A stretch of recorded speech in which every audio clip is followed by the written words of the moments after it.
أنا ترك. مش عارفة يعني، أنا طبعا معتزلة بقالي 20 سنة. كنت عاملة فيلم كابوريا مع أحمد زكي، حبيبته قمر، وعملت الأبطال مع حسين فهمي. دور جوزيفين زوجة نابليون بونابرت، الجزء الأول. بتعرض لبلطجة من جيراني، وخاصة ناس قاعدين في شقة مفروشة. بقال ومراته وعياله متحدين مع بعض الشقق. بيشعلوا الفتن بيني وبينهم، وبيأذوني أذية جامدة جدا جدا. متابعين موقع تحيا مصر، معاكم إسراء عبد المعز. ودلوقتي احنا في استضافة الفنانة المعتزلة آن ترك في أول ظهور إعلامي ليها بعد اعتزالها من حوالي 20 سنة. هي دلوقتي معانا مش بصفتها فنانة، هي معانا بصفتها إنسانة بتتعرض لبلطجة من جيرانها بسبب رفضها لحب بقال ساكن في العمارة عندها. هتعرفنا تفاصيل أكتر والموضوع ابتدى إزاي. فهمينا بقى يا مدام آن، أو خلينا أقولك يا قمر. يعني بداية تعرض البقال ده ليكي، يعني هو اتكلم معاكي ازاي او عرض عليكي الجواز، او يعني عرض عليكي الموضوع ازاي؟ بصي، هو الأول أنا كنت أول ما اتطلقت جيت لقيتهم ساكنين في العمارة، فما أعلنتش طلاقي مدة سنة تقريبا. ما قلتش ان انا متطلقة على اساس اعيش في امان، يعني ما لان انا عارفة حتة الغيرة والحاجات دي. فجأة في جارة حسبي الله ونعم الوكيل فيها، كنت بعطف عليها وبقدم لها خدمات وبقف جنبها ماديا وحاجات كده. فوجئت لقيتها بتغسل سجاجيد في العماره، وحاطين موتوسيكل في العماره. فبقول لها ما تغسليش السجاجيد وما تحطيش الموتوسيكل، عاملين دوشه بوظتوا البلاط بتاع العماره وكده. لقيتها بقى قعدت بقى تشتم وتزعق، واتحدت بقى معاهم وبدات توقع وبدات تنقل كلام وتقول لمرات البقال ده جوزك بيخس عشان بيحب آن، وبيعمل مش عارف عايز يحلي نفسه عشان ترضى بيه وحاجات كده يعني. عشت سنة كويس من غير أي إزعاج. السنة دي اللي ما كانوش عارفين إن حضرتك مطلقة فيها؟ عارفين إن جوزي مسافر. أول ما عرفوا إن أنا متطلقة فوجئت لقيت بقى بدأ مرات البقال دي بفتح الشراعة، يا حيزبونه يا متصابيه، لابسه لي قط. انا لابسه قط في بيتي؟ طب انت لابسه عريان في بيتك، انت حره في بيتك وانا حره في بيتي. يعني في ايه ده؟ انا عندي بابين، باب حديد وباب خشب. فاتحه الباب الخشب ده، فاتحه بس الشراعه، والباب الحديد زي البرفان كده مغطيني. فالمهم لقيت البقال جه، بقول له لو سمحت خلي مراتك تبطل تشتمني في الطلعه والنازله. قال لي اصلها بصراحه بتغير منك. قلت له ليه؟ قال لي لان انا زمان في لحظه تجلي اول ما اتجوزتها قلت لها، بتقول لي مين فتاه احلامك قبل الجواز؟ قال لها في واحده في شارعنا، ما كانوش لسه طبعا اتجوزوا، يعني سكنوا في شارعنا. تمام. فقال لها واحده في شارعنا اللي هو في محله يعني. تمام. ممثله بتمشي على الارض، يا ارض تهدي معاليكي قدي، شعر ايه وجسم ايه وجمال ايه والكلام ده كله. فقال لها دي كانت فتاه احلامي. المهم هي لما جت، كنت انا مش ساكنه، كنت متجوزه قاعده في المهندسين مع جوزي. اول ما اتطلقت شافتني بس ما كانتش عارفه ان انا متطلقه، فبقت تسلم عليا ازيك، كلام كده. مطمنه يعني متجوزه. ان انا لسه مع جوزي. اول ما بقول لك الجاره اللي هي السو دي راحت متصله بيها واسفنت، وقفت في المدخل وقالت لهم في الدور اللي تحتيها ان انا متطلقه والكلام ده كله. بدات نار الفتنه ونار الغيره ونار كل واحده بقى ايه تتآمر زي نولع الدنيا معاها يعني.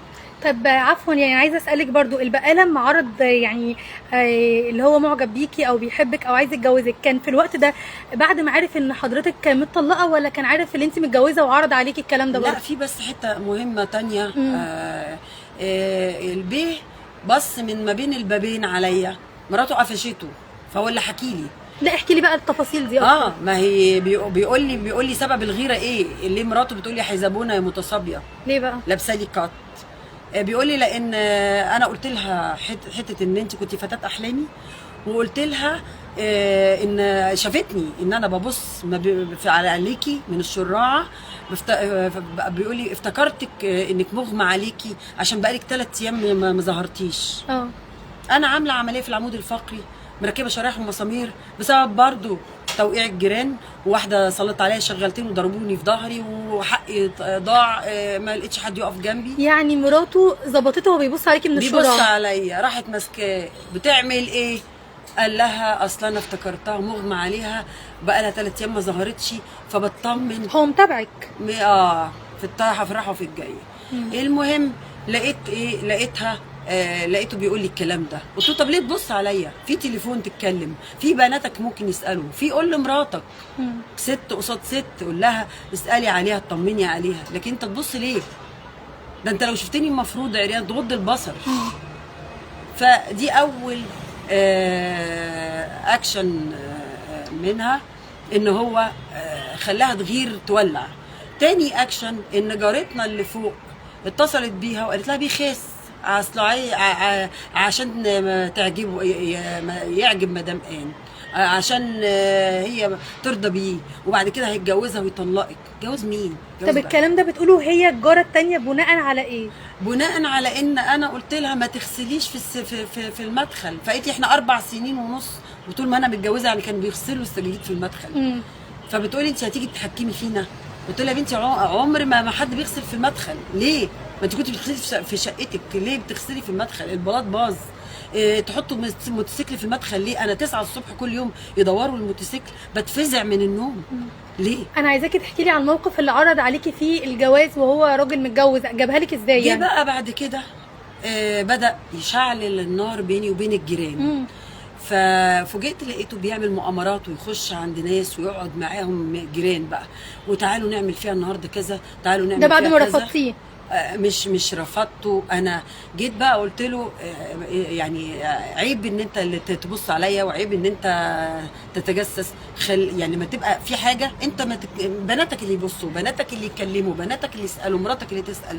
طيب هو من كسفته اما حضرتك كسفتيه وواجهتيه قال لك لا انا يعني ايه عايزه اتجوزك والكلام ده، ولا قبليها كان بيعرض عليك؟ بعد اذنك يعني انا بس عشان ايه بسترسل في الموضوع.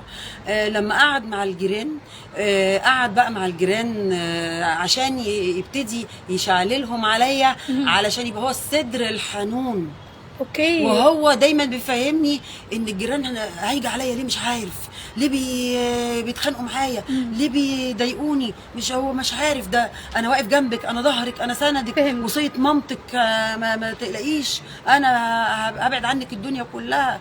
وهو هو اللي بيشعل نار الفتنه، بيجري بيروح للجيران ويقول لهم انا اللي بلغت فيهم مباحث الكهرباء، انا اللي بيروح للبقالين يقول لهم انا اللي بجيب لهم الحي وبصورهم وبودي صور للحي، وانا واصله ان تركي الممثله بتجيب لكم الحي كل يوم.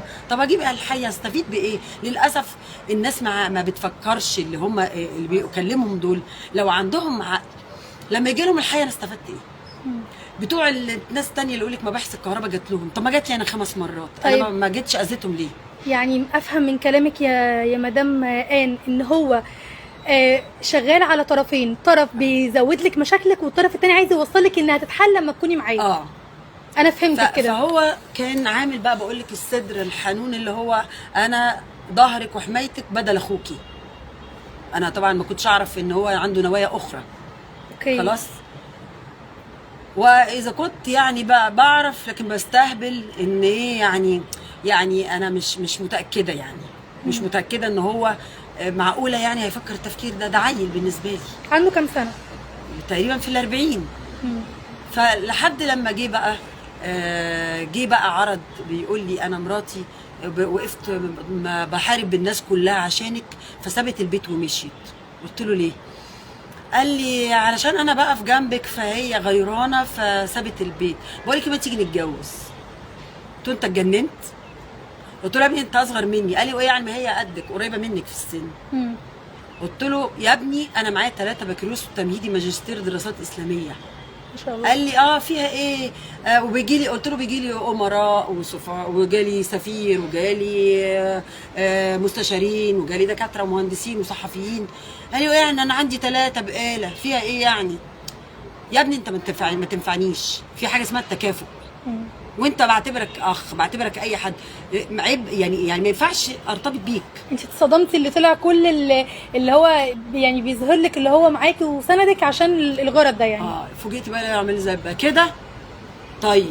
طيب دي لقيته بدأ يبقى شيطان رسمي، شال القناع اللي هو كان قدامي انا، شال القناع اللي هو كان بيوريني ان هو راجل بني ادم بيقف جنبي كده لوجه الله يعني، عشان خاطر امي الله يرحمها وقفت جنبه وسلفته فلوس، كان محله اتخرب واتخانقوا هو واخوه، ضربوا بعض، قفلوا المحل، البضاعه كلها باظت جوه المحل، فماما ساعدته وقف على رجله من اول وجديد. فكان بيفهمني ان ولاءه لامي ده هو اللي موقفه جنبي. بقى لحد بقى لما بدأ ايه بقى رسمي خلاص. مؤامرات بقى، مؤامرات رسمي جدا. انا عايزه اعرف بقى اشكال الاعتداء اللي حضرتك اتعرضتي له من جيرانك، يعني ازاي؟ بدأت المؤامرات بقى، يقعدوا يعملوا اجتماع في شقة واحد كان ابوه بواب العمارة زمان وبيشتغل في معهد القلب. تمام. ده بقى بغل عشان احنا عنده حقد، رغم ان اخواته نفسه زي، بس كنا بنعاملهم يعني كلنا بنعاملهم معامله كويسه، لان ما عندهمش حته الدونيه ان احنا عشان ولاد بواب، لا ده عنده انا بيه عارفه اللي هو كده. فايه عنده حته ان عايز ينتقم من اي حد، عايز يخسف باي حد، بالذات انا مشهوره فعايز يركب على انفاسي وياخد يبين للشارع كله ان هو قدر على ان تركيا بيعمل فيها بيسوي فيها. فبدأ بمعارك معايا، قعدوا يعملوا اجتماع بقى عنده في البيت. اجتماع هدفه ايه؟ هدفه ان ازاي نخطط ان احنا نبقى ايد واحده، نعمل واحد فينا يعمل محضر والتاني شهود. هي نعتدي عليها ونقول كذابه، نقول اتجننت، نقول هي اللي اعتدوا عليك ازاي؟ اعتدوا عليا بقى كذا مره بان هم اول حاجه لقيت مرات البقال دي بترمي قدامي زباله، المشات اللي قدامي بيسرقوها، بتدلق ميه قدام بابي، جيت كوالين بتاعت باب الشقه بيحطوا فيها امير لازق ده، كل شويه اغير كالون لحد ما وصلوا ل3. كلمت جوزها قلت له ما يصحش كده، انا شفت بنتك ومراتك مرتين بيجروا فما ينفعش كده. قال لي ركبي كاميرا وكاميرا سريه. قلت له هركب، رحت مركبه كاميرا واي فاي كبيره قد الميكروفون ده، واضحه يعني انا ما بخافش من حد. تمام. سجلت لهم، جه المحامي، راح محامي كده عرفته في المحكمه، كانت هي لما انا عملت بقى في الكانون الرابع عملت محضر، راح عامله لي محضر، راحت حطاني في الحجز لان انا وهي بقينا في توقيت واحد. فالظابط يقول لها ما يصحش وعيب وتنزلوا ازاي الحجز ده، مجرمين ومش مجرمين. قالت له انا عايزه ابيتها في الحجز. لما انت هتبيتي؟ قالت له ماله هبات معاها. هي اسلوبها كده عامه، اسلوبها هبيتها في الحجز. طيب بقول لك هي اعتدت عليكي بالضرب يعني مرات كانت لسه ما ضربتش، كان كالون كوالين لحد كوالين، حطتني في الحجز وبدات جوه الحجز بقى. الظابط طبعا بقول لك لحد 2:30 يتحايل عليها انها تتنزل، ابدا مش راضيه تتنازل. راح قال خلاص بقى احنا في رمضان وعايزه اتسحر، هتفضلوا انزلوا الحجز. طيب انا عايزاكي تكلميني معلش عشان برضو الناس تفهم يعني. كانت بتهجم عليكي مثلا جوه بيتك، كانت بتحاول تضربك، يعني انت حكيتي لي قبل التسجيل اللي انا عايزاكي تتكلمي في النقطه دي.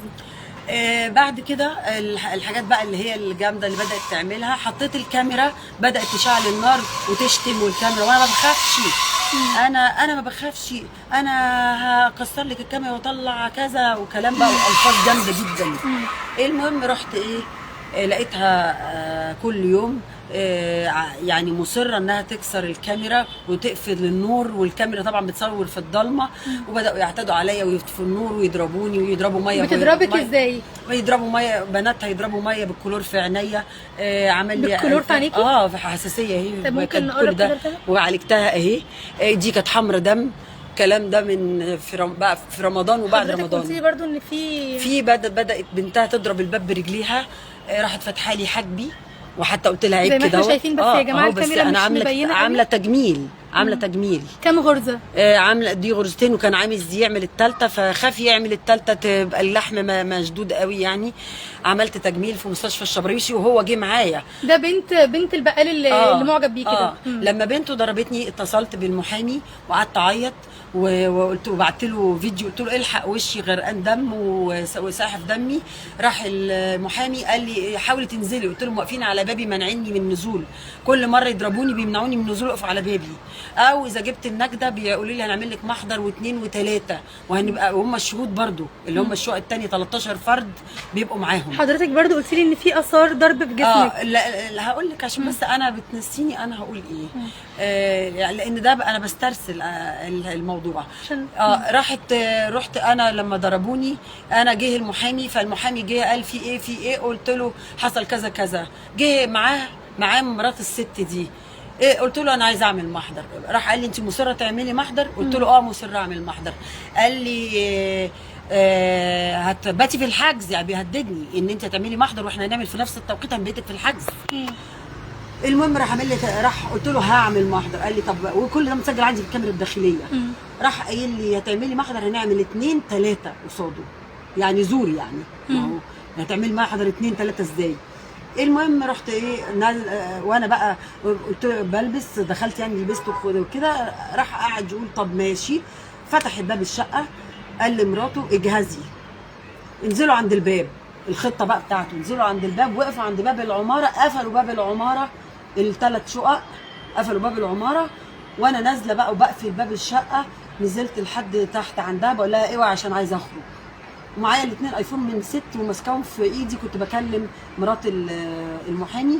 ولقيت لك بقى راحت هي ماسكه ايدي وراحت بتفتح صوابعي عشان تسرق الايفونات، وراحت عضه ايدي جزه كده، وراحت شد اللحم قوي كده اهو. وهي بتشد اللحم التانيين ولادها بولاد الجيران بيقطعوا في شعري، بيقطعوا جايبيني كده من شعري بيقطعوه، والباقيين في كتفي بيخربشوا ويقطعوا بالكاس. يعني شعرك طلع في ايديهم؟ طلع، ده بقول لك كانوا بيقطعوه زي الكنافه. وبعدين بداوا بالرجل والشلاليت، البوكس فقفقيه.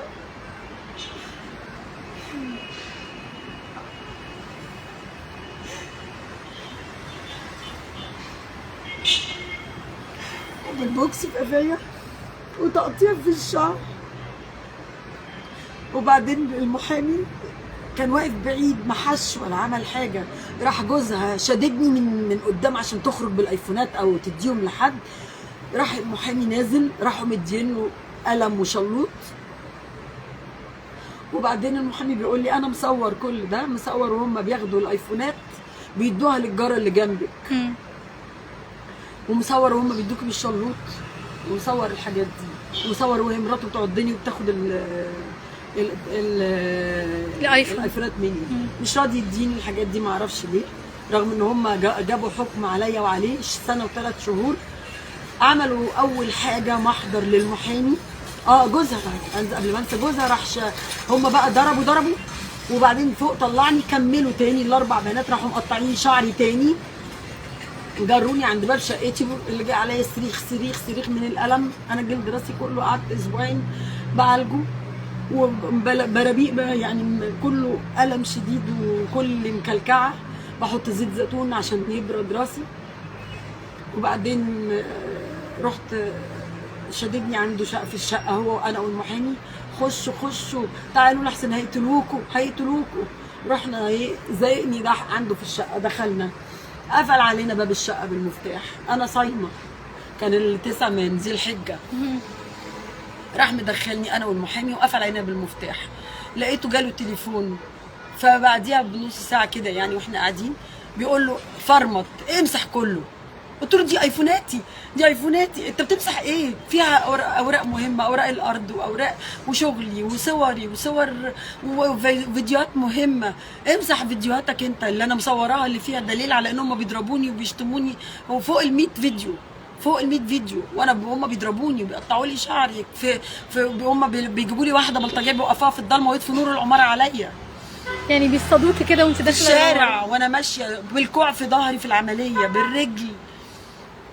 المهم راح قافل علينا باب الشقه، وبعدين بدا يخرج يقفل باب الشقه ويتكلم مكالمه بره، يقول للجيران اقفوا 2 في الشقه في شقتها، في الشقه اللي في وشه، خليكوا عشان لو خرجت يضربوني. فكل شويه يقول لي عارفه لو خرجتي، وهو قافل باب الشقه بالمفتاح هخرج ازاي الا اذا نطيت من الشباك من عنده. عارفه لو خرجتي انا حميكي، انا واقف جنبك لغايه دلوقتي.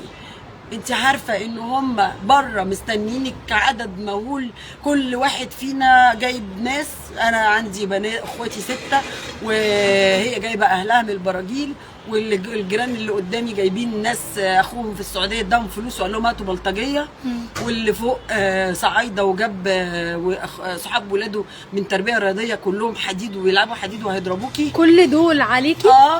واقفين بيقول لي واقفين في الشارع لو خرجتي دمك هيتفرق بين القبائل. عمل لي ابو لهب انت لو خرجتي البقال ده هتتقتلي ودمك هيتفرق بين القبائل، مش هتعرف مين اللي قتلك. وعمل ده قبل كده ساعه ما مراته حطتني في الحجز ورحنا المحكمه. عند المحكمه برضو جاب لي بلطجيه وتصوروا في عند بتاع السايق برضو، وقلت للمحامي انا عايزه التسجيل بتاع السايق، قال لي انا جبته وما اعرفش تجاب ولا لا، لان المحامي كان بيقعد معاهم كتير اكتر ما بيقعد معايا. طلعوا هم قالوا ان هو متوالس معاهم، وهو بيقول لي بيحلف بالله مش متوالس معاهم. اما هشوف الاخر اللي هو معاه بيقول ما دليل لادانتهم ان هم عضوني وضربوني. ومعاكي صور بالكلام ده انا عندي الكاميرا مسجله صوت وانا بصرخ. طب انا استاذنك ممكن يعني توري الناس شكل العضه كانت عامله ازاي؟ هي اثارها موجوده في ايديكي. العضه بصوا يا جماعه، مش عارفه باينه ولا لا العضه. لا باينه. ده يا جماعه شكل العضه اللي عضتها لها مرات البقال. دي ورمت يعني بعديها ب3 ايام بقت بالونه. يعني انا لدرجه قالوا لي خدي حقن بتاعه تيتانوس ولا حاجه لانها طالما ورمت. لا المنظر يعني تحس ان هي مش عضه كوعي، وهم ضاربين كوعي اهو. اثار الضرب يا جماعه. استني، ضربه اهو والزرقان في ايدي والخرابيش. ادي خرابيش في دراعي عشان اسيب الايفونات. يعني في اثار العضه لغايه دلوقتي. شعري متقطع اهو، ولسه لغايه النهارده بينزل جلده راسي لغايه النهارده مش عارفه من شعري اكتر من ده هم مش بيشدوا الشعر، دول عايزين يقطعوه تقريبا. ده قطعوه، ده عملوه كنافه. عارفه الكنافه لما تقطعيها بايدك الاثنين؟ في بيجيبوا من الجدر وفي بيقطعوا الاثنين بايديهم الاثنين. 4 بنات بيقطعوا شعرك. وابن الجيران اداني بالشلوط جنب العمليه، عمليه مركبه شرايح ومسامير. تخيلي بيديني في العمليه، يعني كان ممكن يجي لي يكسر الشرايح، اداني بالبوكس في قفايا في مقتل. قعدت 15 يوم مدروخه ومش عارفه امشي، مش متزنه. المهم جيت بعد كل ده بقى حابسني عنده، عايزه افطر مش راضي يخليني، انا صايمه. حبسك عنده معلش فين؟ في شقته انا والمحامي، وقافل علينا بالمفتاح. كام يوم؟ لا حجزنا لحد لما هم عملوا محضر للمحامي بهتك عرض واحده خربشوها في صدرها، في صدرها، ومعرفش عملوا ايه بالظبط، المحامي اللي بيحكي لي. فبعد ما عملوا المحضر عملوا له هتك عرض ومش عارفه وتحرش وايه انا ما اعرفش. وبيقولوا ده فتحوا لها دماغها بحاجه برده ما اعرفش. بنته هي اللي كانت بتحكي لي الصغيره، بتقول لي تقريبا هو ابن الجيران ضرب البنت دي بقى لها حده في دماغها، ما اعرفش والله اعلم. وهو محتجزك في شقته، كنت بتقولي له عايز اشرب او كده، كان بيقول لك ايه؟ لا بقول له عايز اخش افطر عشان انا في اكل في البيت. قال لي لا انا افطرك عندي. في ايه؟ انا قلبي عليكي مش عايزك تخرجي هيقتلوكي. اعمل لك انا ساندوتش جبنه رومي وبتاع. قلت له لا شكرا. جاب لي عصير. يا سيدي مش عايزه.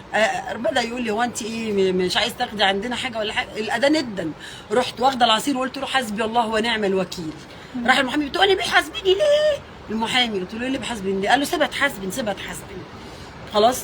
المحامي بقول لحضرتك اما بتسترجعي كل المواقف دي وكل التعذيب اللي انت تعرضتي له منهم، شايفه ان البقال ده هو السبب او هو وراء الفتنه دي كلها؟ طبعا. لما يبقى بيقول لي قلبي عليكي، ويبقى هو اللي بيزرع الفتنه في الشارع ويقول لي اوعي تكلمي مع حد في الشارع، بدوخ انا بتكلم. الموقف كان صعب عليكي اللي هو مش قادره.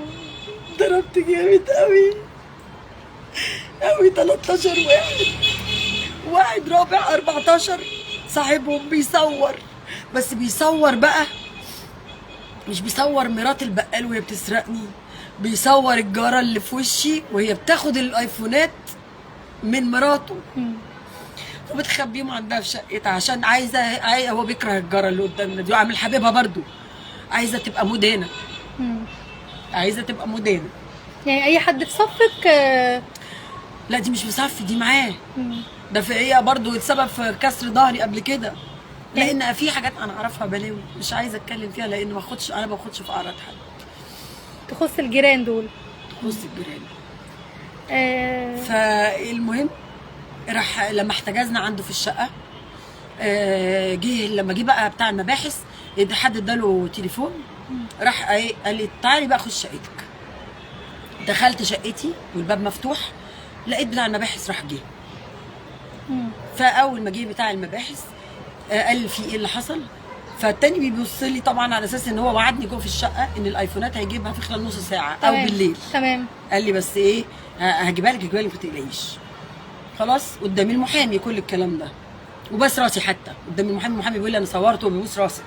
انا مش عارفه ازاي الكلام ده كله. لما نشوف بيقول لي السي دي هيرفق في محضره، هو محضر المحامي، عشان المحامي بيقول لي انا دلوقتي لازم ابرئ نفسي وابرئك، عشان عاملين له كمان محضر هات كارد وتحرش. وهم على اتصال بيه برضه لغايه دلوقتي.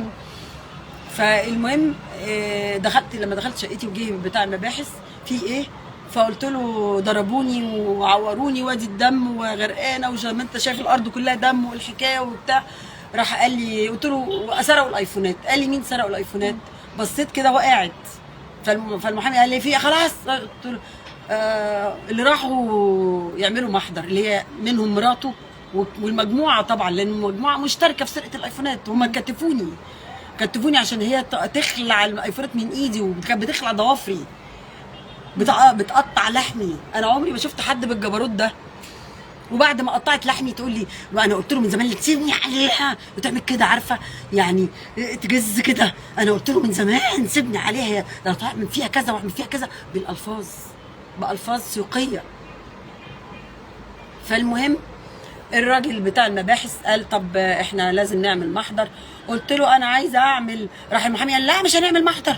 قلت مش هنعمل محضر، كل ده مسجل عندي في الكاميرا الداخليه جوه الشقه. تفتكري قال كده ليه لا مش هنعمل محضر؟ ما اعرفش. فما رضاش يخليني اعمل محضر. فانا راحوا هم بقى واخدين بعضهم نزلوا مع بتاع المباحث وقالوا له انت روح القسم واحنا هنحصلك. المحامي هرب من البقال لان عرف ان هو معمول له محضر طبعا رهيب، فلو ده راح القسم هيتحجز. المحامي من يومها لغايه النهارده انا ما شفتوش، اختفى، وما فيش كلام معاه خالص الا بالعافيه. ممكن مكالمه في يعني مكالمتين في خلال الشهرين وشويه دول، رد عليا بالعافيه. خلاص المهم انا نمت في شقتي عايزه بقى دي ما كانتش اتخيطت. اتصلت بيه لا اتصل بيا بيقول لي هو فين المحامي؟ قلت له ما اعرفش والله ما اعرف، انا في شقتي عايزه اخرج اخيط دي. بعدين قلت له ما ينفعش، الجرح كل ما بيستنى بيبوظ لان لازم يتعمل وهو سخن.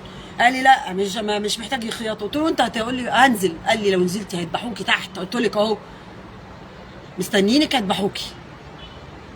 بس المهم فرحت قلت له طب لو سمحت هتعدي عليا امتى؟ قال لي ايه استني كده اما يمشوا هجيلك. اتاريه عايز يخليني اعمل الخياطه في تاني يوم اللي هو فجر الخميس. ففين وفين كل شويه اتصل بيه، الجرح بينزف، الجرح بيعمل لان عندي سيوله. راح قال لي انا هجيلك. قلت له طب انا مش هعرف انزل، انت بتقول لي واقفين هيضربوني. قال لي لا انا هجيلك ومحدش هيقدر يجي جنبك. نزلت معاه ما لقيتش بني ادم في الشارع. كانت مش عارفه الساعه 1:30 2 تقريبا. هو كان بيقايل لك في الوقت ده ان هم مالين الشارع ولو خرجتي هيقتلوكي. خرجتي ما لقيتش حد. يعني كل الكلام ده كان بيخوفك اللي هو في الاخر هتلفي وترجعي عشان ما اعملش محضر بالواقع بالكدمات اللي في جسمي والجروح والخرابيش وكل اللي موجود فيا، واثرها موجود لغايه دلوقتي والصور معاكي. والصور معايا. المهم فراح عدى عليا، راح قال لي انزلي لحد الناصيه. قلت له لا. قال لي ما تقلقيش. راح واخدني ونزلني سايبني على الناصيه وقال لي لحد ما اجيب العربيه. انا وقفت طبعا على الناصيه خايفه، ما لقيتش برده بني ادم. راح جايب بنته معاه عشان مراته طبعا على التليفون. فقال لي لا ده انا مغضبها وهي مش في البيت، بس انا مش هبله، هي برضو في البيت. واحنا راكبين العربيه وداني مستشفى العجوزه، قالوا له مفيش جراحه تجميل خلاص. فراح موديني ايه قلت له طب وديني الشبراويشي. رحت عملتها على حسابي في الشبراويشي. 2 دكاتره حتى كانوا موجودين وشافوه وهو قاعد، حتى بقول لهم ايه اعملوا تجميل الله يبارك لكم ما يبانش خالص، الله يبارك لكم ما يبانش خالص عشان خاطري. هو بيتكلم كده اكنه متاثر قوي يعني. يا دكتور اوعى يبان يا دكتور الجرح يا دكتور، احنا مش عايزينه يبان خالص. هو كل ده عشان ايه؟ ما يبانش اي اثار تدينهم، عشان هم عايزين يفضلوا مخوفيني لحد لما الاثار تروح. طيب يعني في الاخر كده انا هقول لك بس الحته دي. انا بقى جيت بعد كده لما عملت ده رحت روحت نمت. فالدكتور قال لي تنامي 3 ايام في البيت و3 شهور ما تتعرضيش للشمس عشان ما يسيبش اثار. الخناقه كانت الاربع، الخميس، الجمعه الصبح هربت. رحت عند واحده صاحبتي وايه، رحت لها وانا مململه مش عارفه اقف وحالتي بالبلا ومش واكله 3 ايام. والحكايه راحت دخلت، اول ما دخلت رحت اترميت عندها على السرير وعيط في ايه قولي لي ايه في ايه. قلت لها حصل كذا كذا. قالت تعالي نروح القسم. قلت لها هيضربوني هيذبحوني هيعملوا فيا. قالت لي طب اهدي. وبعد كده قعدت عندها 5 ايام. يا بنتي اعملي محضر. قلت لها لا، قالوا لي لو عملتي محضر هنقتلك هنعمل فيكي هنسوي.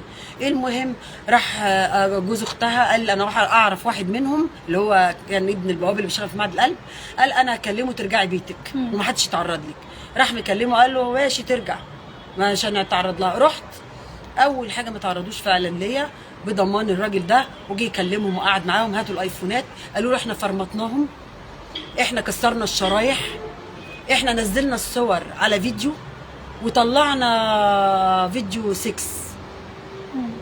فجاي بيقول لي ايه الفيديو ده؟ قلت له انا برضو يعني بتاعت فيديو 6 هم عايزين يشوهوا رفضت ان انا ابيع نفسي لرئيس القطاع، ورفضت ان انا اتجوز امير عربي لجواز مشروط لمده شهر. انا برضو هعمل فيديو. قلت له طب قول لهم لو هم رجاله يدوك الفيديو ده. قال لهم بصوا ادوني الفيديو بس لو طلع فوتوشوب هتتسجنوا. ما بعتوش حاجه. وعدوا ان هم يدوا له الايفونات بكره بعده ما ادوش حاجه. راح قال دول كذا عيال كذا كذا وايه انا ماليش دعوه بالموضوع. المهم راح دخل واحد لواء راح قال لهم هاتوا الايفونات. قالوا نقعد بس اجتماع الاول. فقال لهم ماشي انا مستعد. تضمن قال ما تعمل لناش حاجه؟ قال لهم مش هتعمل لكم اي حاجه. ما عملتلهمش حاجه اصلا من لا يعني ما عملش محضر بعد ما اخد الايفونات. قال لهم اذا كان ما معاش الايفونات ومجروحه ومتعوره ما كان في ايديها تعمل لكم وهي مجروحه. وكان البوليس او المستشفى حجزت البقال وكان سجنه في ساعتها. يعني واحده لغايه دلوقتي ما عملتش اي حاجه. هاتوا الايفونات. قالوا له طيب بس عايزين انك تقعد معانا. قال له ماشي. قالوا لهم ماشي. قعد معاهم وكان في واحد تطوع ان هو يقعد معاهم في شقته. قال لهم انا اضمنها. تضمنها؟ انا اضمنها. طيب هاتوا الايفونات. قالوا بس لما هي ايه ما تعملش حاجه. طب خلاص. قعدت عدى شهرين مفيش حاجه جت، مفيش حاجه عملت. فوجئت لقيتهم طبعا في خلال شهرين بدا البنات برضو يعيدوا الكره، يطفوا النور عليا وانا طالعه ويستخبوا لي في الضلمه. اجي افتح النور العماره يروحوا طافيينه ويروحوا يقولوا لا عايزينها ما تفتحش باب الشقه. مش عارفه يعني. طب انا عايشه في رعب. ويفضوا الفريون بتاع التكييف ويضربوا على الشباك والنايمه واعمال تتعمل وتتحط في الشباك واعمال تتعمل وتتحط في الزرع بره. بتلاقي حاجات زي دي؟ اعمال بتتحط في الزرع بره لدرجه ان الزرعه اتكسرت نصين. جيت احفر عشان احط النص الثاني اللي اتكسر. فوجئت لقيت قفل كبير محطوط. شلته لقيت الزرعه ماتت. كانوا ده بيعملوا لي اعمال بان انا اتسلي وتيري واموت. زي برضو كان في واحده جاره كانت بتعمل كده نفس الموضوع، والشيخ اللي قال لي وادته تليفوني. المهم فضلوا في المساومات لحد لما انا بدات اعمل محضر. لما فقدت بقى السلمي بقى اللي هي مساومات بقى ونقعد سلمي عشان برضو الجيره. عملت محضر امبارح. كلموا اللواء وبيقولوا له عملت محضر انت قلت نضمنها. قال له لامتى هضمنها؟ شهرين وهي عدوا. هضمنها لامتى؟ راح قايل له طب بص هي عملت محضر الدم بالدم. الكلام ده امبارح للواء. بيقول له الدم بالدم. الدم بالدم. البقال هو اللي بيقول له كده؟ لا، ده ابن البواب اللي بيشتغل في معهد قلب. اوكي تمام. الدم بالدم.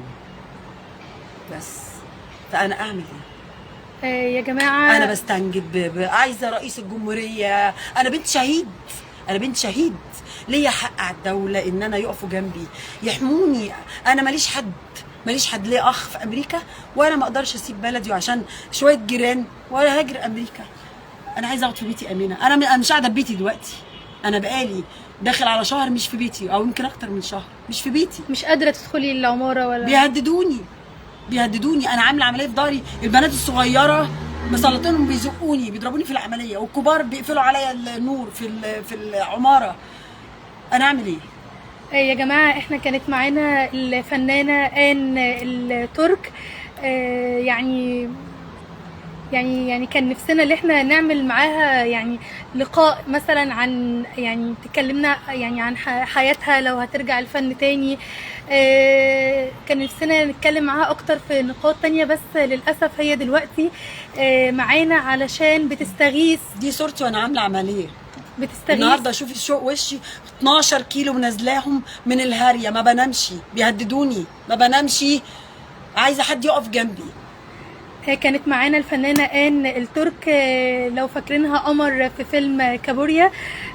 طبعا هي دلوقتي بتستغيث، واحنا بنوصل صوتك يا مدام آن، وبإذن الله يعني المشكلة تتحل، وبإذن الله نسجل معاكي كده مرة تانية وتكون المشكلة اتحلت. شكرا لمتابعين موقع تحيا مصر. كنت معاكم إسراء عبد المعز، وشكرا للمتابعة.